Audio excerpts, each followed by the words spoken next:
La primera sesión de esta mañana del simposio maestro, colega y amigo en honor a Rubén Barrera, y la primera plática es por parte de Jairo Giraldo de la Universidad Nacional de Colombia, que nos va a platicar sobre la nanoneurociencia, una nueva imagen del cerebro. Entonces, si quieren, pues empezamos de una vez. Adelante.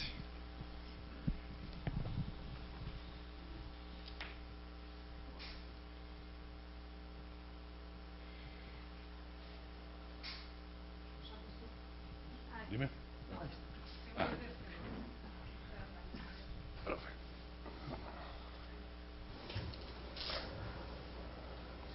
Hola, buenos días.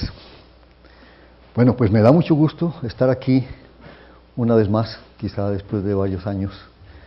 Creo que fue cuando los 60 que estuvimos aquí los colegas y amigos haciendo también una celebración, y pues esta ocasión es demasiado especial. Me alegra de verdad estar con ustedes y le agradezco a Cecilia por haberme tenido en cuenta. Y pues Rubén para mí ha sido también maestro, por supuesto. Déjenme decirles que el encuentro con Rubén, y voy a referirme rápidamente a ese encuentro, o sea, le voy a dedicar unos, tal vez 5 minutos también a esa historia que es importante. Quizá yo estaría haciendo otra cosa hoy en día, de no haberme encontrado con Rubén, y habría hecho otras cosas, o a lo mejor muy pocas cosas. Si algo hice, pues en gran medida se lo debo a Rubén. Y bueno, pues me parece que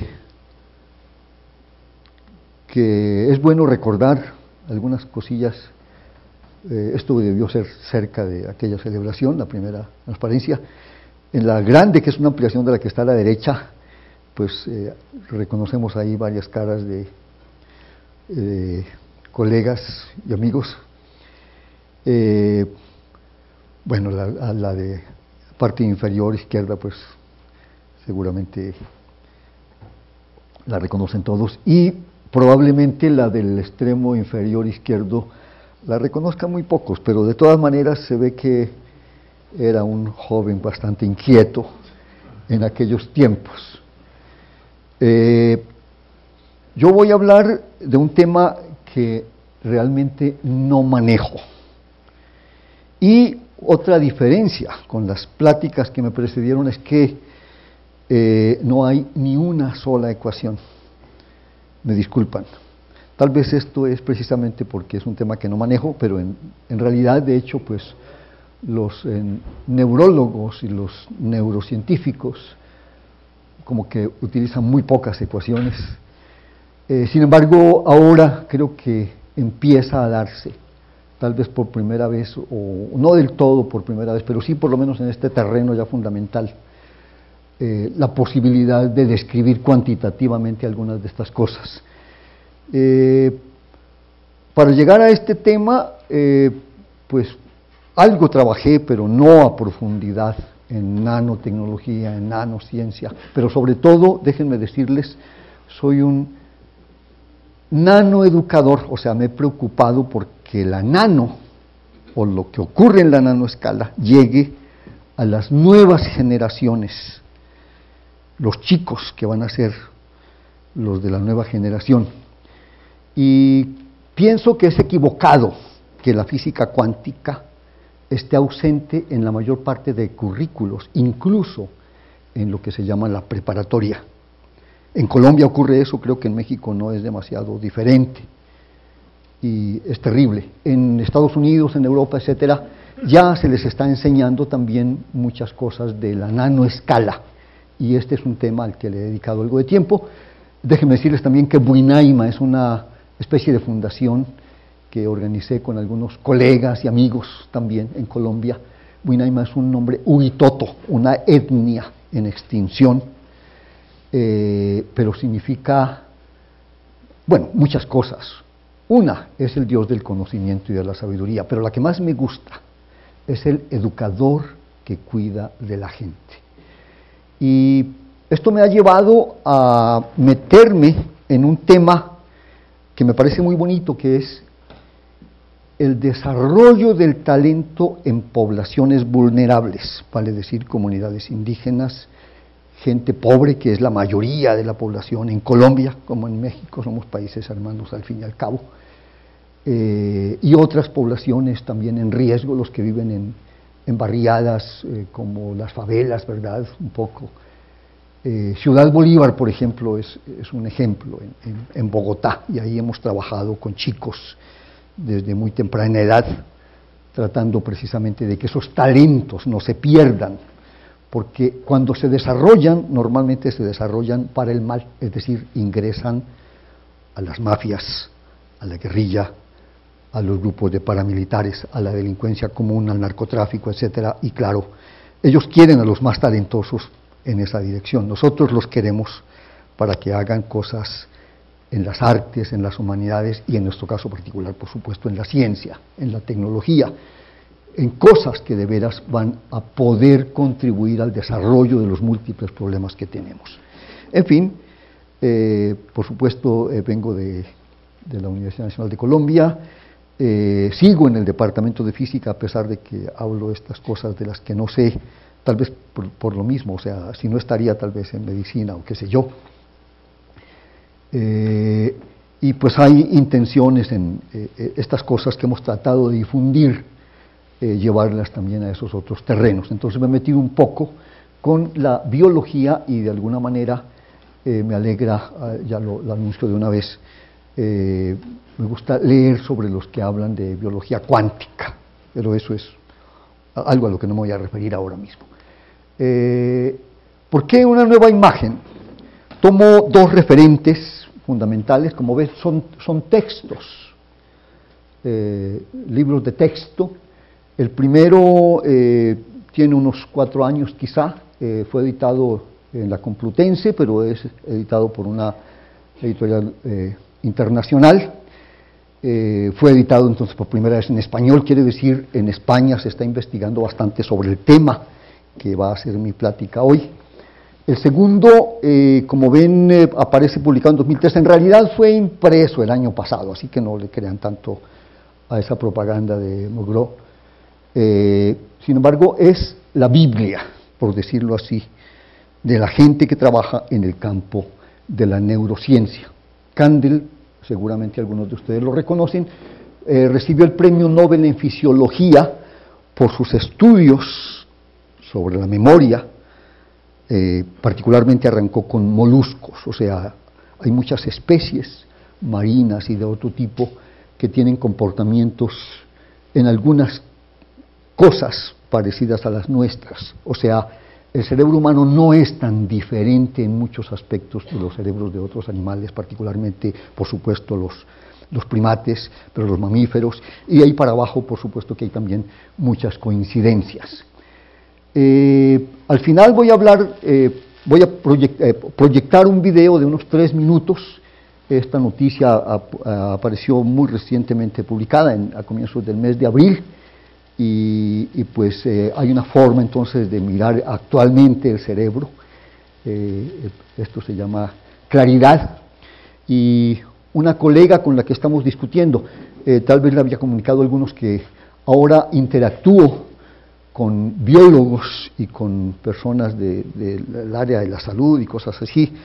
La interacción no es fácil, hablamos lenguajes, como decía Enrique y nos decían ayer, muy diferentes, pero con un poco de esfuerzo es posible encontrar un lenguaje común, y creo que es el momento de empezar a, por lo menos, intentarlo.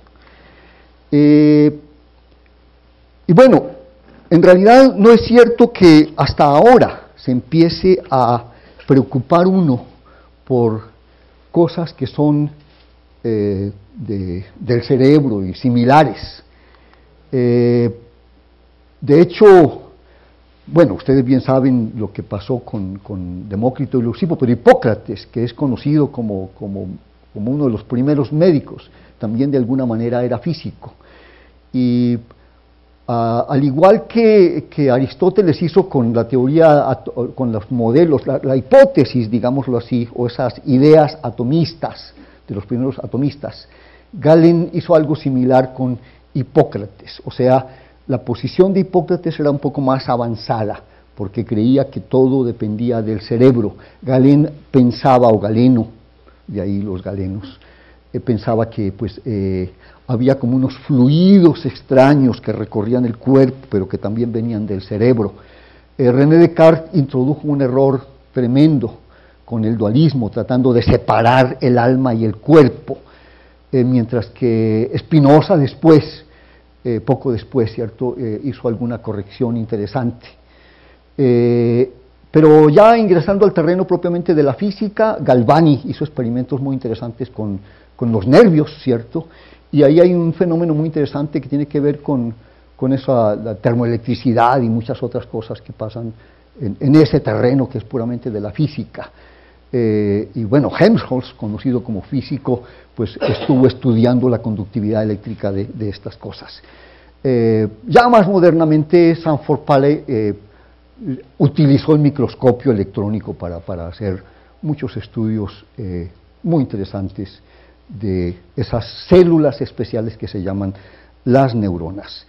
Por supuesto que Roger Penrose ha recibido muchas críticas por su modelo de la conciencia cuántica, porque recurre, entre otras, también a la teoría general de gravitación y en fin, pero bueno, igual es un físico matemático que pues ha hecho por lo menos el esfuerzo, el intento de proponer modelos, así sean debatibles.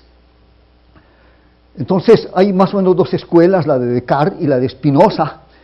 En aquella la dualista y la otra pues podría mirarse como monista, y tal vez la mayoría de los físicos pues somos más monistas, en donde de todas maneras pensamos que hay propiedades emergentes demasiado importantes que hay que tener en cuenta, ¿cierto? Y no es que simplemente todo se reduzca a que tenemos átomos en donde hay saltos debidos a fotones y demás. No, la cosa no es tan sencilla. Ginás, un reconocido neurólogo a nivel mundial, colombiano, escribió un libro que algunos de ustedes a lo mejor conocen, se llama El cerebro y el mito del yo. Cuando uno lee muchas cosas de aquí, cree que está escuchando el mensaje de un físico. Por supuesto, él se ha apoyado en muchísimos físicos y creo que hace bastante bien. Y dice esto, ¿no? La mente es uno de los muchos estados generados por esa sociedad de neuronas. Más adelante entenderán por qué le llaman sociedad neuronal. Y ese es el cerebro. Y entonces, pues de ahí viene la mente y viene también la conciencia. Cito a otro nombre relativamente familiar, Antonio Damasio, portugués, pero pues la cercanía con Brasil creo que nos acerca también a Portugal.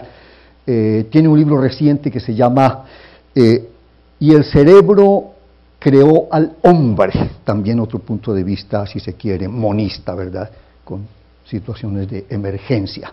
Así que estamos hablando un lenguaje parecido. Y lo interesante es que en 50.000 años de evolución de la humanidad, el cerebro de nuestra especie no ha cambiado sustancialmente, sigue siendo la misma. O sea, un niño nace con el mismo número de neuronas, más o menos, y empiezan a desarrollarse de la misma manera. Claro, más tarde tiene otras posibilidades enormes con los medios, ¿cierto? Las TIC y todo lo que ustedes quieran, que le permite otras conexiones, porque a diferencia de los demás órganos, el cerebro se va modelando, dependiendo de los padres, dependiendo de los maestros, dependiendo de la sociedad, de la cultura toda.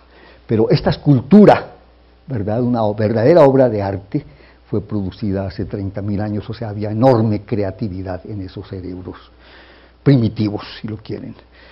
Yo estoy, como les digo, en relación con gente de otros lados. Uno de mis amigos es filósofo, el otro es biólogo, y entre los tres pretendemos escribir, estamos intentando un libro que se llamaría, así como aparece ahí encima de otro que ya publiqué.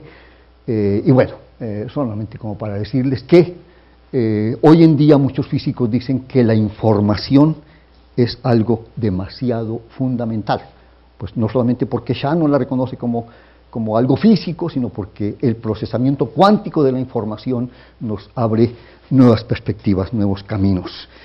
Esto es los microtúbulos de que habla, por ejemplo, Penrose. Sin embargo, aquí ya se están mirando pues de otra manera y haciendo reconstrucciones y todo aquello, y algo interesante es que en esos esquemas de Penrose y de Hameroff, pues la tubulina y la tinina y todo aquello empieza a conocerse mucho más, y qué es lo que juega. Hay otras cosas muy importantes que hasta ahora no se han tenido en cuenta, que son las glías, tan importantes como las neuronas mismas, la mielina, que es como el recubrimiento de esos cables, que ya veremos los axones y todo aquello que forma ese cableado del cerebro. Esto lo puedo pasar rápidamente, nada más para mostrarles que en la escala biológica hay muchas cosas que tienen que ver con la nanociencia, y entonces se puede hablar de nanobiología, etcétera, no solamente el ADN, y pues ustedes recuerdan que ahí hay muchas cosas que cambian radicalmente y son de resultado cuántico. Para hacer propaganda más, este año que se celebra el centenario de Niels Bohr, hemos organizado en la Universidad Nacional una cátedra de sede, así se llama, para que asistan estudiantes de todas las carreras, y se llama 100 años de saltos cuánticos. Entonces ahí ven al gatito, me lo mostraron solamente vivo, pero hubiera querido un medio vivo y medio muerto, pero no importa. El hecho es que ahí destacamos en ese curso, a donde van muchos invitados internacionales, vienen de distintos lados, que están trabajando en estas cosas de biología cuántica, de información cuántica y demás, a darles pláticas a los estudiantes. Pero aparte de los fenómenos cuánticos, hay otros fenómenos que pueden mirarse, si se quiere, de tipo social, que son de mucha enseñanza. Y aquí yo destaco esa enseñanza de tipo social del maestro Rubén, porque es como lo hace la neurona, se extiende para todos lados de una manera muy amistosa, tratando de entablar relaciones de amistad y demás. A este lado izquierdo ustedes tienen un espermatozoide, y ustedes saben que en millones de ellos la pelea es a muerte, el que llegue primero, y los demás mueren inexorablemente, mientras que al otro lado surgen conexiones neuronales permanentemente, y eso está entonces en completa actividad. Y claro, esto nos lleva entonces a esos años en que Schrödinger hablaba de la biología cuántica, ya hace 70 años, ¿verdad? 70, ¿verdad? Sí. En fin, paso muy rápidamente por ahí. Es interesante que ahora entonces algunos se atreven a hablar de biología cuántica, y hay un primer capítulo que es pues lo que pasa en la descomposición del ATP en ADP y demás. De eso no vamos a hablar. Hay algo muy interesante que ocurre en las bacterias. Las bacterias son unicelulares y pues uno dice, bueno, pues no son sociales. Sin embargo, las bacterias se comunican. Ustedes podrían ver cuando miren este tipo de temas, cómo se comunican enviándose radicales químicos, y entonces saben cuántas hay, y solamente cuando hay el número adecuado atacan. O sea, se comunican, lo mismo que las neuronas. Se vuelven entonces de unicelulares en organismos multicelulares. Y entonces ahora sí, en los pocos minutos que me quedan, no he recibido todavía la señal de 10, ¿verdad? Así que gracias, espero poder mostrar algunas transparencias más. Entonces, esta figura de Leonardo tiene además un cerebro superpuesto, y pues en aquella época no se sabía tanto como hoy sabemos. Sin embargo, déjenme decirles que lo que distingue al ser humano, más que el cuerpo, como se creía en esa época y se sigue creyendo, por algo las damas pues tratan de adornar su cuerpo muchísimo, pero muchas de ellas por supuesto que empiezan a adornar también su cabeza, su cerebro y demás. El cerebro es demasiado importante, es único en cada individuo. Ahí hay una de las neuronas que extienden entonces, se dice que hasta 10.000 veces puede conectarse, con 10.000 neuronas más puede conectarse una neurona. Y el hecho de que cada ser humano sea diferente contrasta con la tecnología del momento, en donde un coche, ahí aparecen, no sé, puede ser millones de coches exactamente idénticos, que además, imagínense cuánto pueden contaminar. Pero desde que hablamos los 50.000 años atrás, etcétera, es totalmente imposible que haya dos cerebros totalmente idénticos. Son, no digamos que radicalmente diferentes, pero muchos de ellos son radicalmente diferentes, por supuesto, y uno de otro en general siempre van a ser diferentes. Y lo interesante entonces es que se pueden estimular con cosas como las que hace Rubén con sus estudiantes, que los emociona con lo que está haciendo, etcétera. Eso es lo más importante para desarrollar el cerebro. De eso ya no tengo mucho tiempo a hablar, pero fíjense ustedes, este bicho, Xenoarbitis elegans, C. elegans le dicen, el nematodo, ¿verdad? O nemátodo, tiene apenas 302 neuronas, y pues hay una cosa interesante: cuando no hay peligros se alimenta solito, van en solitario, pero cuando hay peligro se amontonan, ¿verdad? Y esa es una forma de defenderse. Después, si alcanzo, mencionaré a este C. elegans, cuando hable del conectoma o conectómica, que es al cerebro lo que la genómica al resto de estudios biológicos. Ahí entonces, rápidamente haciendo referencia entonces a estos dos libros, en uno de ellos, el segundo, bueno, cualquiera de los dos ustedes pueden encontrar, Santiago Ramón y Cajal fueron quienes empezaron esta técnica de examen, ¿verdad? Cajal y Golgi, por supuesto. Ramón y Cajal y Golgi recibieron el premio Nobel en Fisiología por sus estudios sobre las neuronas. Eso es La jungla de la mente. El de la izquierda, lo tomé del libro de Kandel, que ya les mencioné. Allí, dentro de los autores, hay como 50 autores, hay un físico que se llama Sebastian Seung, quizá alcance a mencionarlo más adelante. O sea, ya es un trabajo interdisciplinario demasiado importante.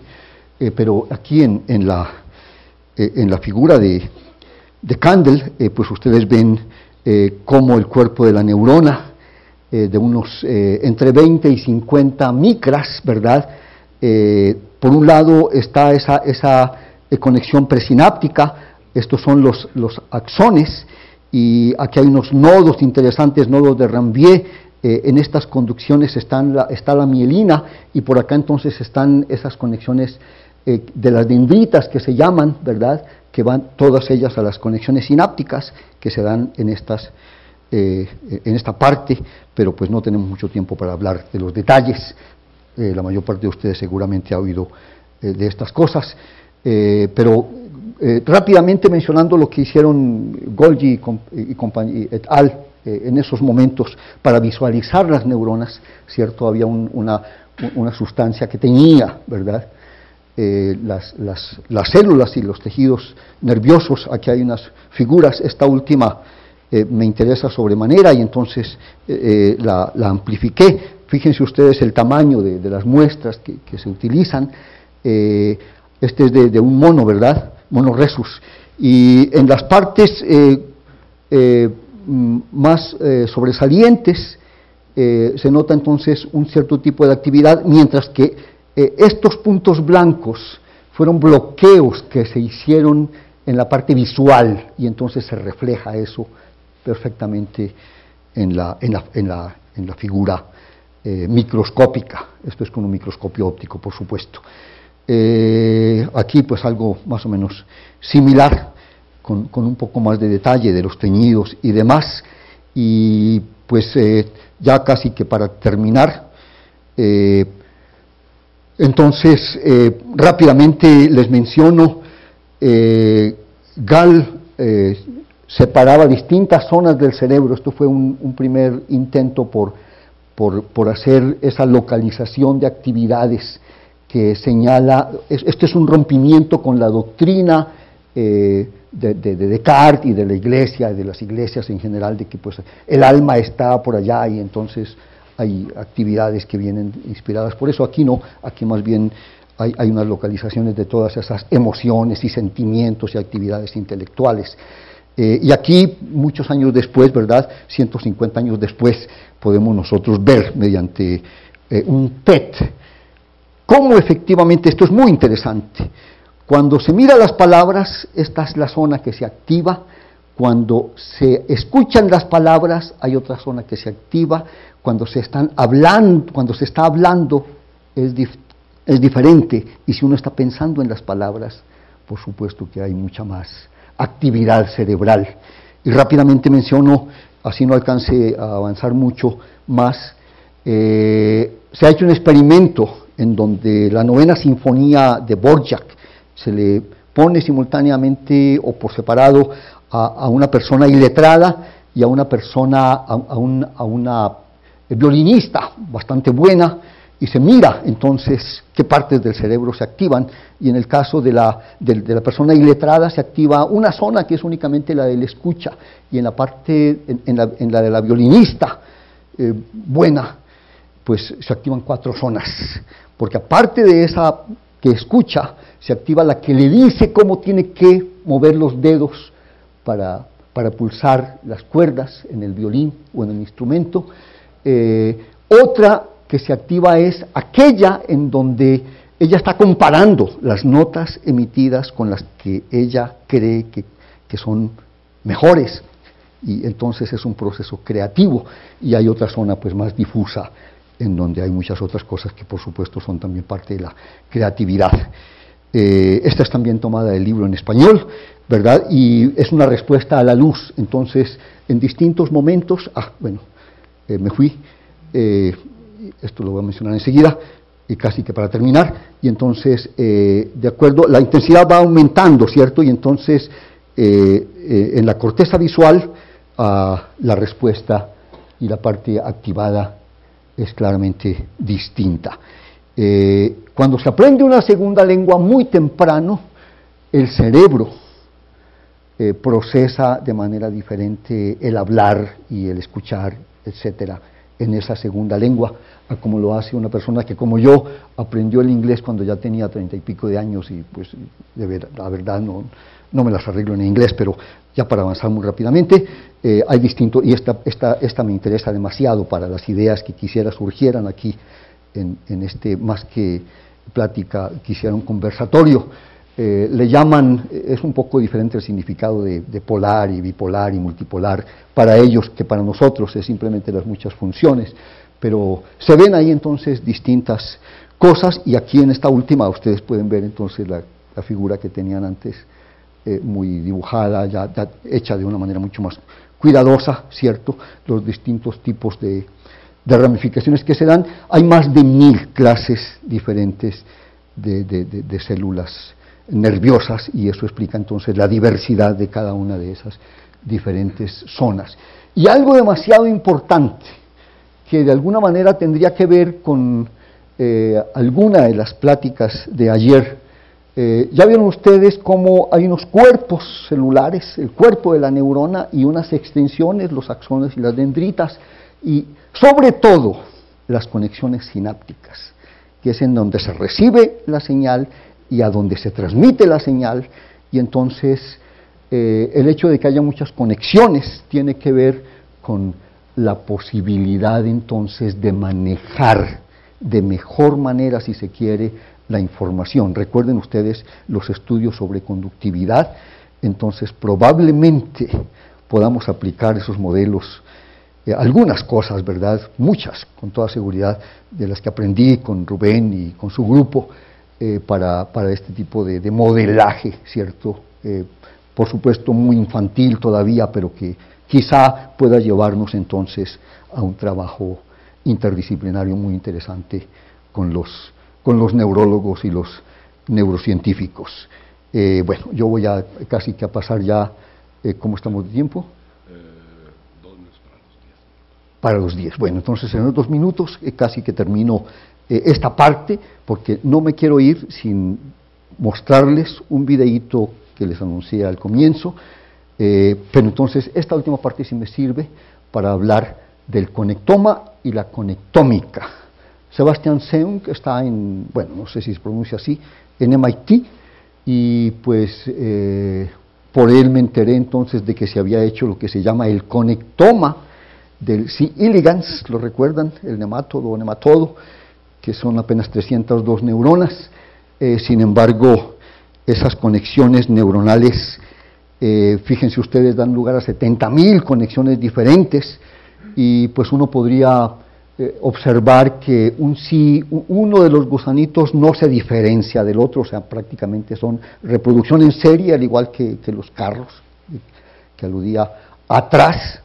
En el caso del cerebro humano es mucho más diferente, uno tiene que hacer tomas para cada cerebro, pero para cada instante de tiempo, porque se está modificando permanentemente, así que también uno se pregunta qué tanto sentido tiene conocer el conectoma de un individuo cuando se logre, que estamos todavía a muchas décadas de poderlo lograr, haciendo la superposición de imágenes. Sin embargo, por supuesto que esos intentos y haciendo muchos experimentos, se puede llegar entonces a ver cómo es que empieza a evolucionar quizá el Alzheimer, porque de alguna manera como que estamos programados para terminar probablemente con Alzheimer todos, si duramos demasiado tiempo sobre la Tierra. Entonces es una bendición que no duremos tanto, porque no me gustaría morir con Alzheimer. Aquí se muestra una evolución en las conexiones neuronales en cuestión de semanas, y ustedes ven, si se fijan con atención, cómo se cambian en distintas partes. Y ahora sí, entonces, como que ya entonces, cuando uno haga todas estas superposiciones, puede obtener el conectoma, y en ese conectoma entonces uno va a encontrar finalmente que hay muchas actividades que Seung llama las 4 R's: rewriting, reconnection, rewiring y regeneration, que son afectadas por la experiencia, que no son solamente origen de los genes, ¿cierto? Y entonces es muy importante lo que dice este señor al final. Por eso estoy muy contento de estar en este momento trabajando con niños, bueno, más que yo, pues mi equipo en Buinaima. Uno propone una idea interesante y como uno no la puede realizar, entonces van los otros y la hacen, digamos que son como mis estudiantes, de alguna manera, pero pues ellos son los que hacen el trabajo, y se observa efectivamente como un chico de estos, en algún colegio con el que trabajamos, luego entonces llega a la universidad y veo su evolución, así venga de un lugar como de favela, similar a Ciudad Bolívar, etcétera. Es satisfactorio, y empezamos a entender entonces cómo es importante conocer el desarrollo del cerebro para la educación en el siglo XXI. Y bueno, entonces ya con esto terminaría la plática propiamente dicha. Queda solamente pendiente presentarles el video. Si quieren, hacemos primero las preguntas o aprovechamos el tiempo, como ustedes gusten. Si quieren, de una vez vayan presentando, haciendo las preguntas para que avancemos más rápido. Sé que estamos colgados de tiempo, entonces voy a buscar el video. ¿Alguien tiene preguntas, comentarios sobre la plática? Sí. Es un comentario, un par de Por favor. comentarios.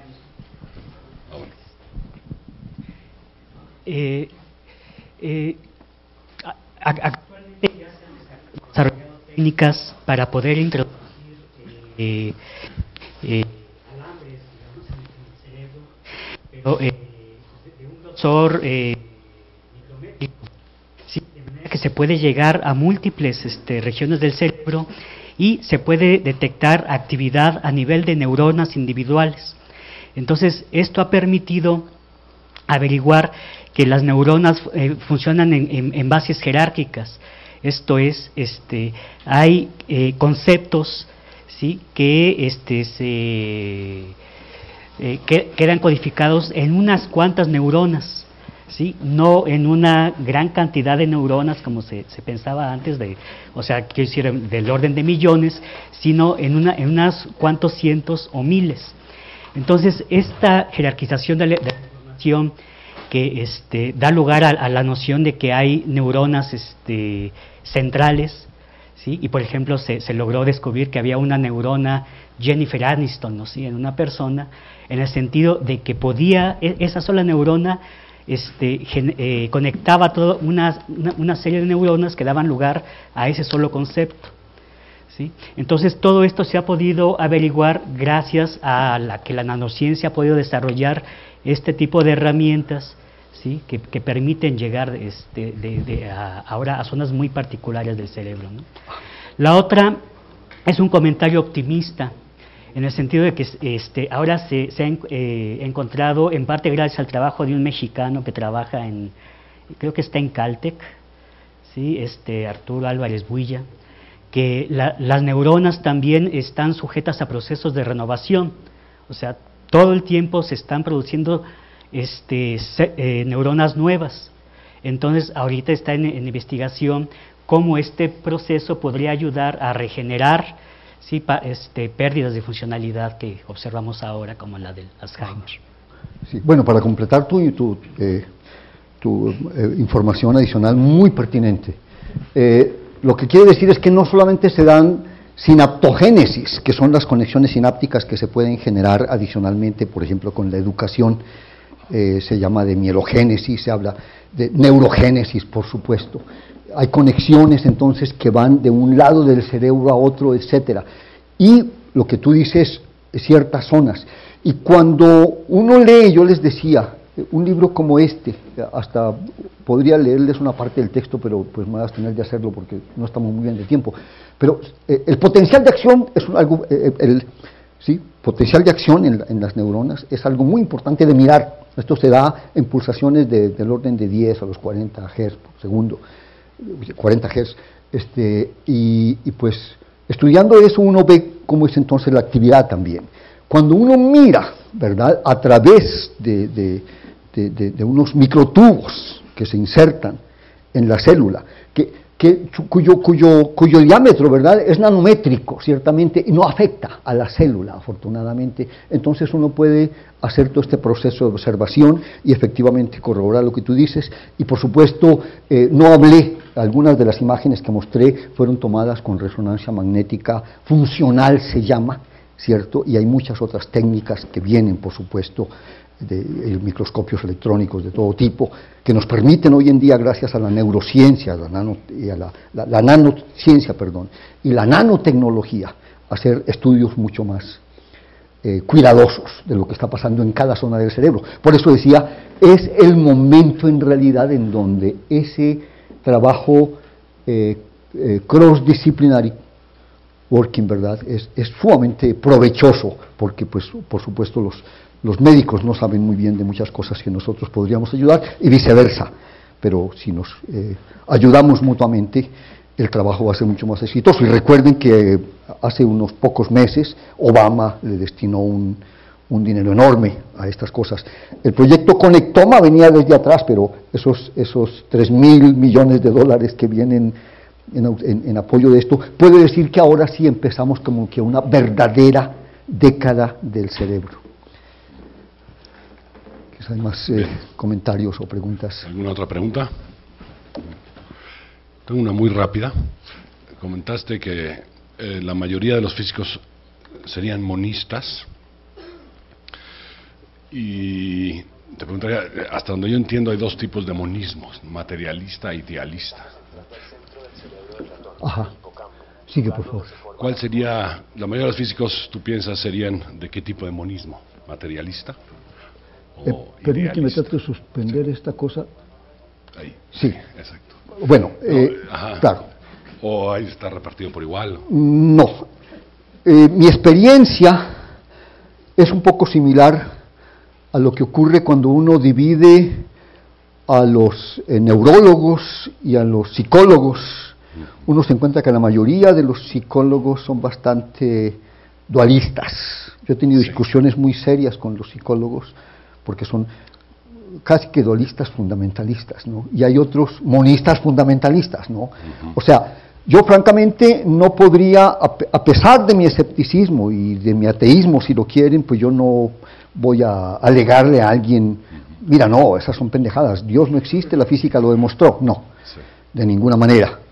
Pero por supuesto que como físico, y creo que todos los físicos piensen igual, creemos que hubo una evolución, bueno, la conocemos desde el Big Bang, ¿cierto? Y entonces todos los físicos aceptamos que hubo un Big Bang y que de allá venimos. Sí. Pero claro, hay un proceso anterior, el universo inflacionario y lo que quieras, y hay muchas preguntas, y siempre, afortunadamente, va a haber muchas preguntas sin respuesta.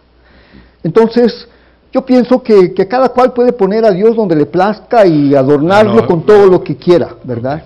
Corrijo, Entonces, no es mi caso, no soy religioso, nada, pero entiendo que el monismo idealista no es religioso.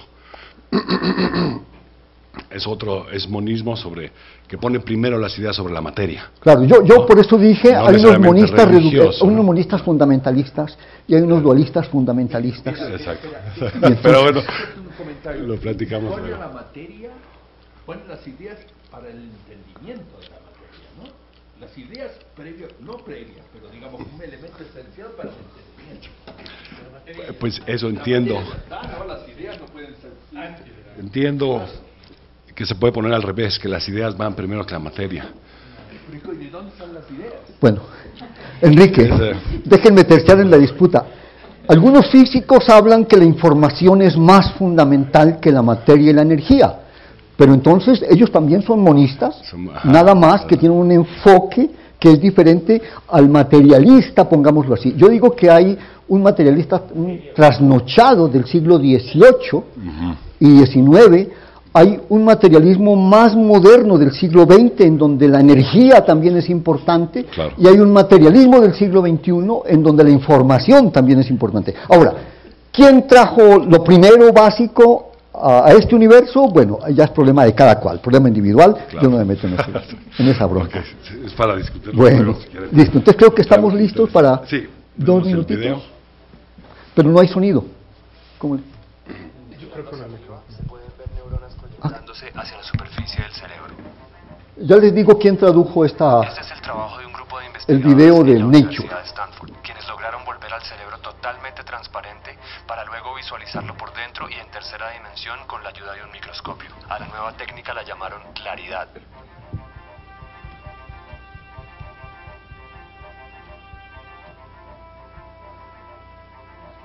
Las técnicas existentes para mirar el cableado del cerebro permiten tan solo el estudio de volúmenes muy pequeños del cerebro, o con ellas no se puede marcar genes con colorantes específicos u otros elementos de interés. La ventaja de claridad es que permite marcar miles de moléculas en todo el cerebro. ¿Y cómo se hace un cerebro transparente? La sustancia que oscurece la visión es la grasa, los lípidos que rodean las células. Para removerlos, sin destruir la estructura celular, el equipo creó un hidrogel que como una malla absorbió los lípidos, dejando todo el resto de moléculas en su puesto. Este es un cerebro de ratón antes y después. El cerebro es ahora transparente a la luz, pero es además permeable. Así los científicos pueden añadir marcadores moleculares que resalten rasgos específicos.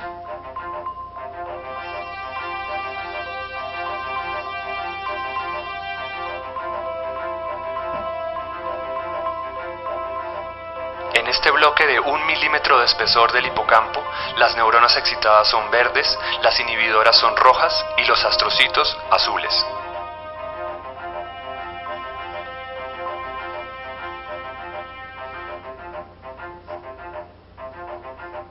La técnica puede funcionar también en el cerebro humano. Este es un pedazo del lóbulo frontal del cerebro de un niño de 7 años que tuvo autismo. Es posible seguir el camino de una única proyección nerviosa en medio del bosque formado por otras células.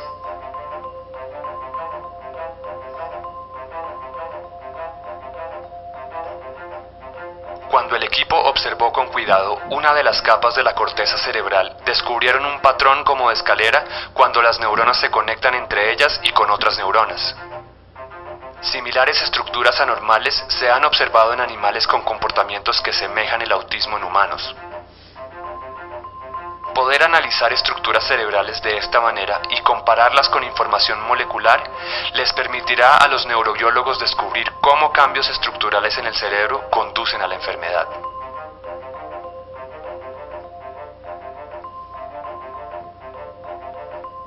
Y no es solo el cerebro. Los investigadores señalan que la técnica puede aplicarse a cualquier órgano del cuerpo.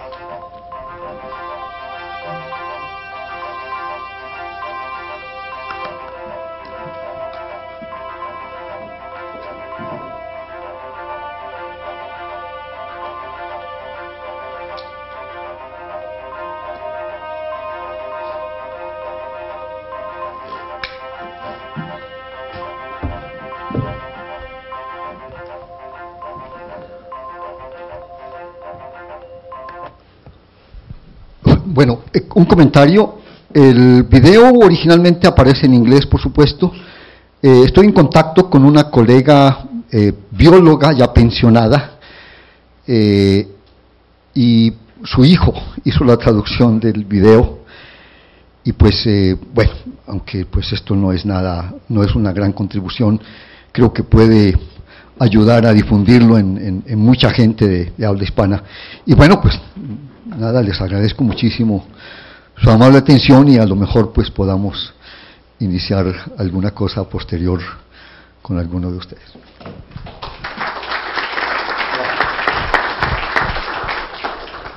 Nada más quisiera hacer alguna sugerencia. A lo mejor ya estamos en capacidad de ver dónde se aloja, digamos, qué neuronas se activan cuando uno aprende las ecuaciones de Maxwell, ¿no? Bueno, no les hablé de optogenética. Habría sido un tema supremamente interesante, pero a lo mejor podamos discutirlo con Rubén más adelante. Muchísimas gracias.